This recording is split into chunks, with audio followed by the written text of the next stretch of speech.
Welcome to this explainer. Right now, we're going to take a trip back to 1989 and 1990, to a time when an entire European nation basically woke up and started questioning reality. For months, the skies over Belgium became ground zero for one of the most documented, debated, and honestly baffling anomalous events in modern history. We're going to unpack the whole shebang: the raw facts, the wild military data, the hard science, and the totally fascinating psychology behind what we now call the Belgian UFO Wave. It really makes you wonder, right? What exactly happens when a whole nation looks up and sees the impossible?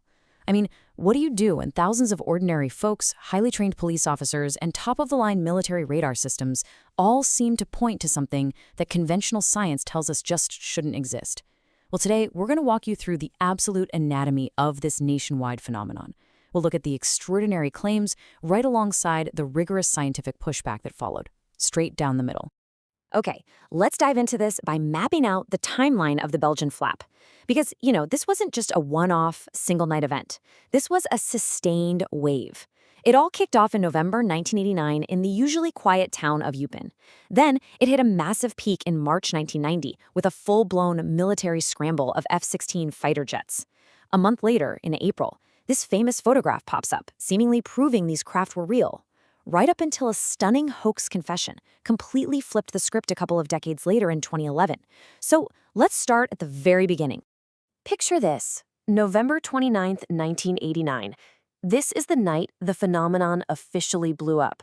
Two local gendarmes, Heinrich Nickel and Hubert von Montini, were just out on patrol near the German border when they reported something massive hovering in the sky. They described this giant, dark, flat, triangular object. It had 3 super bright beams of light at each corner and a red flashing light right in the center. And get this, it was completely silent. They watched it just hang there and then slowly drift toward the town of Eupen. But when they radioed it in, local airports said their radars were totally clear. Nothing unusual at all. And this brilliantly illustrates what they saw. Notice the incredible consistency in this montage of eyewitness drawings collected by SOBEPs, that's the Belgian Society for the Study of Space Phenomena. All across different towns, independent witnesses who had never spoken to each other were sketching the exact same flat, triangular shape with that distinct 3-light setup. People reported these things hovering totally silently, maybe giving off a faint hum like an electric motor, before suddenly taking off at mind-boggling speeds.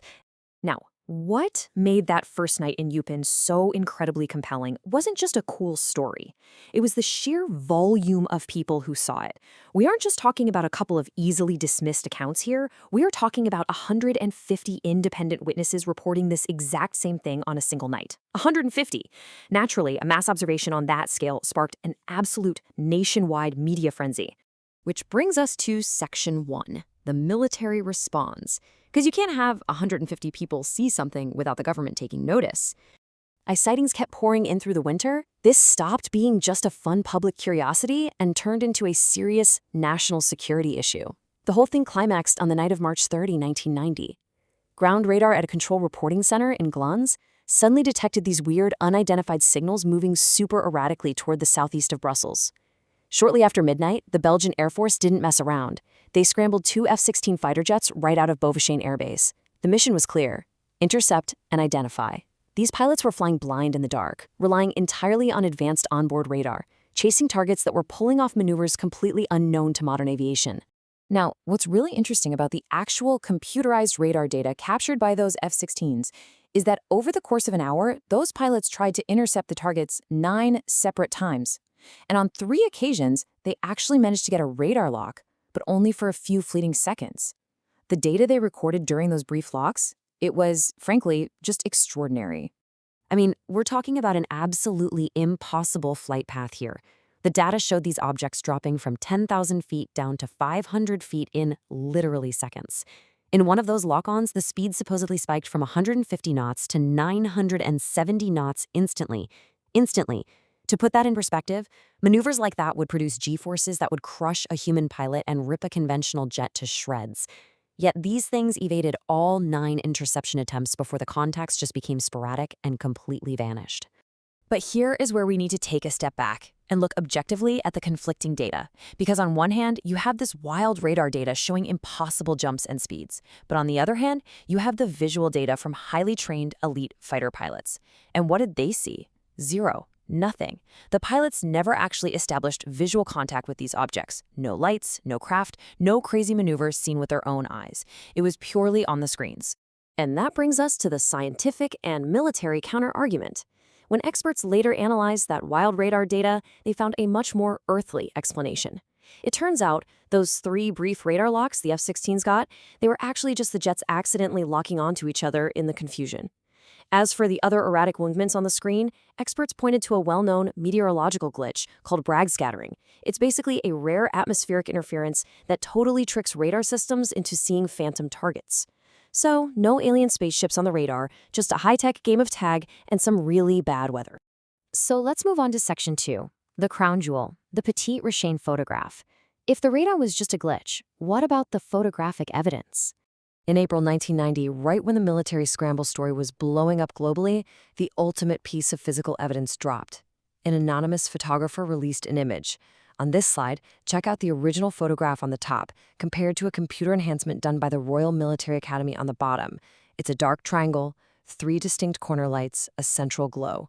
It perfectly matched the eyewitness accounts. I mean, it looked like a slam dunk, right? It was heavily analyzed by the French National Center for Scientific Research, the Royal Military Academy, and get this, even NASA. For over 2 decades, top experts couldn't find any obvious signs that it was faked. It completely stumped the scientific community. Well, it stumped them right up until 2011, when a guy named Patrick Maréchal went on Belgian TV for an interview, and he completely confessed. The crown jewel of the Belgian UFO Wave? Yeah, it was a total hoax. Maréchal and his buddies had basically taken a piece of styrofoam, cut it into a triangle, painted it black, shoved a flashlight in each corner, and dangled it from the ceiling with a piece of string. They literally just took the photo as a prank to mess with their coworkers. And somehow, it ended up fooling the entire world for 20 years. Talk about a plot twist. That leads us nicely into Section 3, Science, Skepticism, and Mass Hysteria. So the crucial point is this. If the crown jewel photo was just painted styrofoam on a string, and the military radar hits were just atmospheric glitches, how on earth do we explain the thousands of everyday people who swore up and down they saw something? Well, it really comes down to human psychology. Skeptics, like the late aviation journalist Philip J. Klass, point to something called the law of mass delusion. It's basically a 4-step process. Step 1, the media heavily reports a sighting, which plants the idea in everyone's head. Step 2, hopeful, excited people start looking up and misidentifying completely ordinary things, like stars, planes, or weather balloons. Step 3, they report these misidentifications to the media. And step 4, the media hypes these new reports, which creates a massive self-sustaining loop of societal contagion. The idea literally spreads like wildfire. By the end of the Belgian wave, around 2,600 reports were filed. That's a huge number. But skeptics are quick to emphasize a really vital detail here. These massive numbers did not happen in a vacuum. Organizations like SOBEPS were out there aggressively soliciting reports through mass media.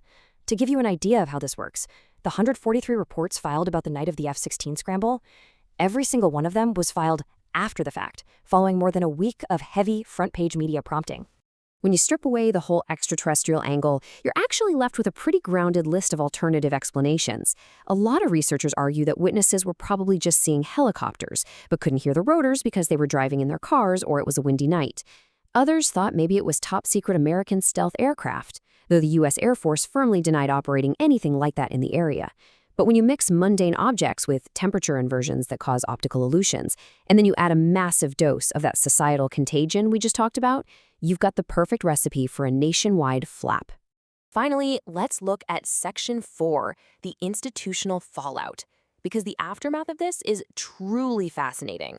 Let's move to and see how this builds. Because regardless of whether the sky was actually filled with alien craft, painted styrofoam, or just some lost helicopters, the sociological impact of this event reached the absolute highest levels of European government. Take a look at this historical document from December 1993. The European Parliament was actually debating setting up a dedicated observation center for UFOs.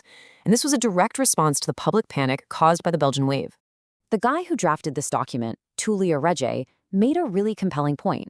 He argued that leaving these phenomena uninvestigated was genuinely dangerous. Not because we're about to be invaded by aliens, but because of how vulnerable the public is. His proposal stressed that when everyday people are confused by misinformation and whipped up by mass media hype, they become super easy prey for mystical ideologies and political manipulation. The parliament believed that we needed a coordinated, rational, scientific approach to demystify these events and give the public actual, truthful information. Which leaves us with a pretty profound realization to wrap up on. The Belgian UFO wave gave us incredible radar data, a legendary styrofoam hoax, dramatic military scrambles, and thousands of totally earnest eyewitnesses. But as you've seen throughout this explainer, perhaps the most compelling takeaway from this whole thing isn't about aeronautics at all. It's psychological. When we really look at the Belgian flap, we have to ask, is the real mystery what was flying around in the dark skies over Europe, or the incredibly suggestible, powerful nature of what happens inside the human mind? Something to think about the next time you look up at the stars. Thanks so much for joining me for this explainer, and keep your curiosity focused.